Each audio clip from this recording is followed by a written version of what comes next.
बच्चे कहते हैं कि मैम हम आंसर्स डायरेक्टली लर्न कर लेते हैं। ये असल में बेटा उतना कठिन उतना मुश्किल नहीं होता। ये टास्क कोई मुश्किल काम नहीं है, जबकि ये बहुत आसान है। आईसीसी पैटर्न का मतलब होता है इंट्रोडक्शन, कंटेंट, कंक्लूजन। इंग्लिश के सारे आंसर एक पैराग्राफ में ही लिखने होते हैं। पॉइंट्स में अंग्रेजी के आंसर नहीं लिखने होते।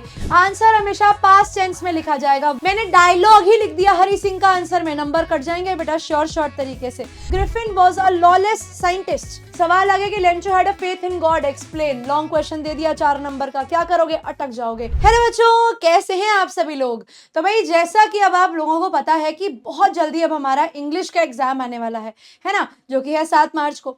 लेकिन एक बहुत बड़ी टेंशन हमारे दिमाग में ये होती है कि हम आंसर्स कैसे लिखेंगे। मैंने पूरे साल बहुत बच्चों को इस चीज के साथ स्ट्रगल करते हुए देखा है कि मैम हमें ना समझ में नहीं आता कि ऐसे आंसर्स कैसे लिखें जिससे हमें अच्छे नंबर मिल जाए। कई बच्चे कहते हैं कि मैम हम आंसर्स डायरेक्टली लर्न कर लेते हैं। कई बच्चे कहते हैं कि मैम हम आंसर्स खुद बनाकर लिखना चाहते हैं, क्योंकि पेपर में जब सवाल आता है तो हो सकता है कि मैम हमें डायरेक्ट आंसर याद ना हो, तो हम ये कोशिश करते हैं मैम कि हम अपने आंसर्स खुद लिखें, जो कि बहुत अच्छी आदत है, करना भी यही चाहिए। तो भाई ऐसी क्या क्या ट्रिक्स हैं, ऐसी क्या क्या चीजें हैं बेटा जो आपको पता होनी जरूरी है अगर आप पेपर में एम कर रहे हैं इस चीज के लिए कि आप अपने आंसर्स खुद बनाएंगे। तो भाई ये रही वो कुछ टिप्स एंड ट्रिक्स जो आपको पता होनी चाहिए जब बेटा आप अपने आंसर्स खुद के लिए बनाते हो। भाई देखो, पेपर में इंग्लिश के आंसर्स लिखना, जिसको हम एक बड़ा मुश्किल टास्क मानते हैं, ये असल में बेटा उतना कठिन उतना मुश्किल नहीं होता। ये टास्क कोई मुश्किल काम नहीं है, जबकि ये बहुत आसान है। तो आइए समझते हैं बेटा कि जब आप अपने इंग्लिश के आंसर्स लिखते हैं, भले ही वो शॉर्ट आंसर्स लिख रहे हो या बेटा लॉन्ग आंसर्स लिख रहे हो, ऐसी क्या क्या बातें हैं जिनका ध्यान बेटा आपको अपने आंसर राइटिंग के दौरान रखना होगा, ताकि आपके एग्जाम में नंबर कम से कम राइटिंग के अंदर तो ना कटे, आंसर राइटिंग में ना कटे।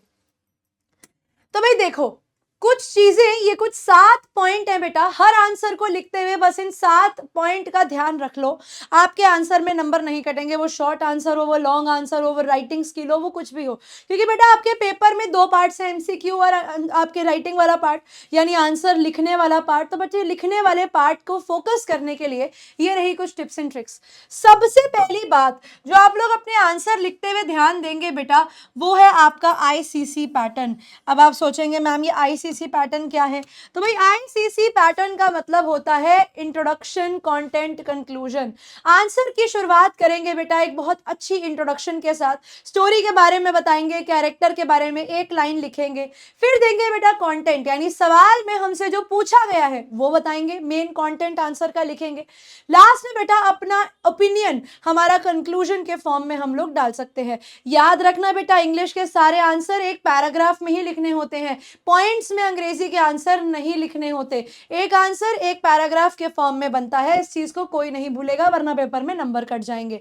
तो सबसे पहली बात आंसर का स्ट्रक्चर, जो कि होता है आईसीसी पैटर्न। दूसरी चीज ध्यान रखने वाली होती है बेटा आपके सेंटेंस, आपके आंसर का टेंस। टेंस यानी बेटा काल। काल कौन सा होना चाहिए बेटा? भूतकाल होना चाहिए। आंसर हमेशा पास्ट टेंस में लिखा जाएगा। वॉज का प्रयोग कीजिए अपने आंसर के अंदर, ठीक है बेटा। वर का प्रयोग कीजिए, हैड का प्रयोग कीजिए, या फिर वर्ब के सेकंड फॉर्म का प्रयोग कीजिए। नेगेटिव के लिए डिडंट का प्रयोग कीजिए। प्रेजेंट में आंसर नहीं जाना चाहिए। जब आंसर बेटा पास्ट में लिखोगे तो वो सही माना जाता है ग्रामेटिकली। दूसरा, कभी कभी हम लोग बेटा क्या करते हैं, जैसे मान लो हरी सिंह के ऊपर कोई सवाल आ गया, मैंने डायलॉग ही लिख दिया हरी सिंह का आंसर में, नंबर कट जाएंगे बेटा शॉर्ट तरीके से। याद रखना, तो आंसर लिखते हुए थर्ड पर्सन का प्रयोग करना है, यानी आंसर लिखते हुए बेटा ही, शी और इट जैसे शब्दों का प्रयोग करना है, ठीक है। दे जैसे वर्ड का प्रयोग करना है। आई, वी, यू भी नहीं आना चाहिए आंसर के अंदर, ठीक है। थर्ड पर्सन में आंसर होना चाहिए।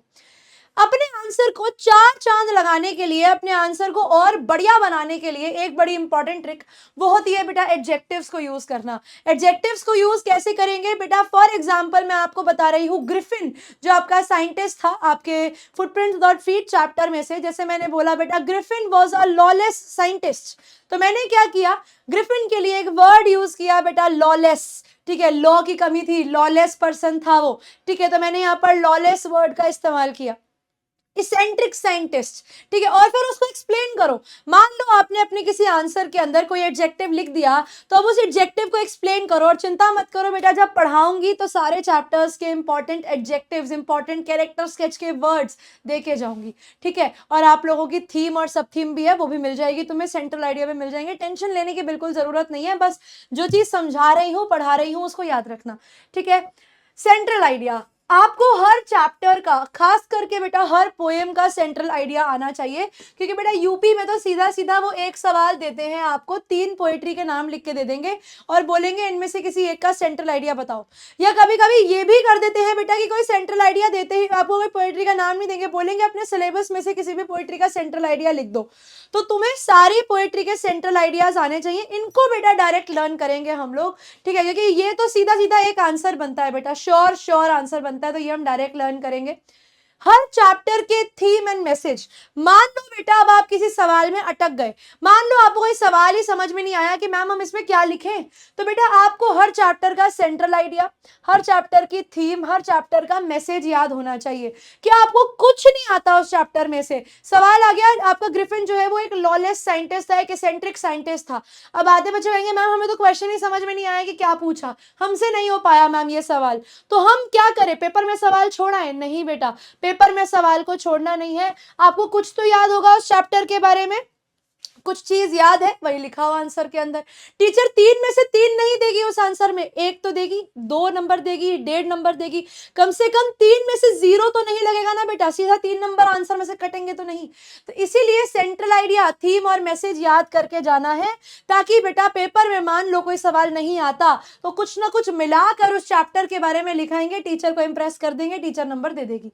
आखिरी चीज, लॉन्ग क्वेश्चन। जब बेटा आपको सवाल को लेकर कंफ्यूजन हो कि मैम ये एग्जैक्टली हमसे पूछ क्या रहा है, हमें क्या लिखना है इस आंसर में, नहीं समझ में आ रहा, कोई दिक्कत नहीं है, क्वेश्चन छोड़ के नहीं आना है, समरी लिखकर आ जानी है, ठीक है। जितना आता है उस चैप्टर के बारे में, शुरुआत से लेकर लास्ट तक क्या हुआ। फॉर एग्जांपल लेंचो पे सवाल आ गया कि Lencho had a faith in God, explain, long question दे दिया 4 नंबर का, क्या करोगे, अटक जाओगे। ऐसे सवाल में कुछ नहीं समझ में आ रहा क्या लिखना है, चैप्टर की समरी लिखाओ।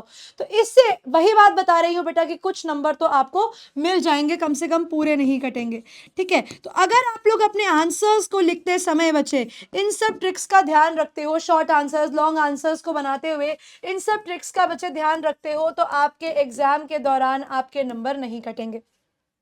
उम्मीद करती हूँ ये सारी टिप्स एंड ट्रिक्स ने बच्चों आपकी हेल्प करी होगी। मिलते हैं बेटा आपको आपकी क्लास में आपकी रिवीजन के साथ, तब तक के लिए बच्चों पढ़ते रहिए, आगे बढ़ते रहिए। Goodbye everyone.